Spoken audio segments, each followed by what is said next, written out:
అందరికీ నమస్కారం అండి. ఒక విద్యా సంస్థ నడుపుతున్నటువంటి వ్యక్తిగా, అలాగే పిల్లలకి పాఠాలు చెప్పే ఒక ఉపాధ్యాయుడిగా కూడా ఈ యొక్క వీడియో చూసిన తర్వాత చాలా బాధపడ్డానండి. ఎందుకంటే నిన్న జరిగినటువంటి సంఘటన ఈ బొబ్బిలి నియోజకవర్గం పెంట జెడ్పీ హై స్కూల్ హెచ్ఎం గారు, ప్రధానోపాధ్యాయులు గారు పిల్లల పట్ల ఎంత ఆవేదనతో మాట్లాడుతున్నారో మీరందరూ కూడా ఈ వీడియో చూసే ఉంటారు. పైన డిస్ప్లే అవుతుంది. ఎంత ఆవేదనతో మాట్లాడుతున్నారో చాలా బాధపడ్డానండి. నిజంగా కళ్ళంటూ నీళ్ళు వస్తాయి.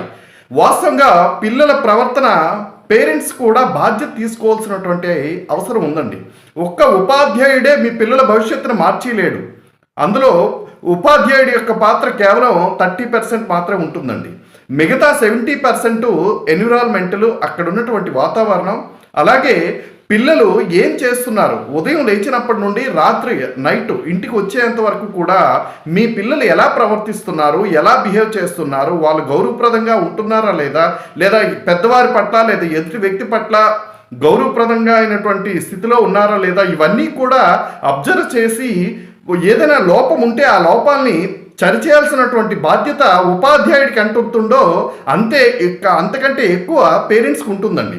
ఇక్కడ ఏంటంటే దురదృష్టకరమైనటువంటి సంఘటన ఏంటంటే ప్రతి పేరెంట్ కూడా తమ పిల్లల్ని దృష్టిలో పెట్టుకొని గారాబంగా పెంచుతున్నాం. ఓకే, ఈ రోజుల్లో ఒకరు ఇద్దరు పిల్లలే ఉంటారు కాబట్టి మనం గారాబం చేయడము అన్నది తప్పని నేను అనుకోను. కానీ పేరెంట్స్ ఏం చేస్తున్నారంటే ఒక టీచర్ ఒక దెబ్బ కొట్టినా కూడా తట్టుకునే స్థితిలో పేరెంట్స్ లేరండి. వెంటనే ఆ స్కూల్ మీద పడి చాలా అల్లకొల్లోలం సృష్టించేస్తున్నారు.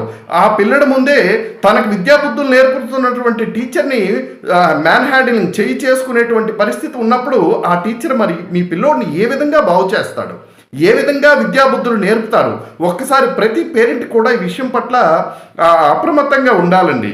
మీ పిల్లల ముందే మనం ఆ పిల్లోడికి చెప్తున్నటువంటి టీచర్ మీద మనము ఒక తప్పుడు మాట అన్నా కూడా అది పిల్లోడి దృష్టిలో ఆ యొక్క టీచరు నిజంగా ఎంత బాధపడతాడన్నది కూడా పేరెంట్ కూడా అర్థం చేసుకోవాలి. మీ పిల్లల పట్ల, మీ పిల్లల భవిష్యత్తు పట్ల అంకిత భావంతో విద్యాబుద్ధులు నేర్పించేటువంటి ప్రపంచంలో ఎవరైనా ఉన్నారంటే కేవలం టీచర్ వల్లే అవుతుందండి. దయచేసి ప్రతి టీచర్ని కూడా, మీ పిల్లలకు విద్యాబుద్ధులు నేర్పుతున్నటువంటి ప్రతి టీచర్ని కూడా ముందు మీరు గౌరవించండి. ఆటోమేటిక్గా మీ పిల్లలు కూడా ఆ సంస్కారాన్ని నేర్చుకుంటారు. ఆ సంస్కారాన్ని నేర్చుకున్నప్పుడే వాళ్ళు భావి భారత పౌరులుగా తీర్చిదిద్దబడతారు.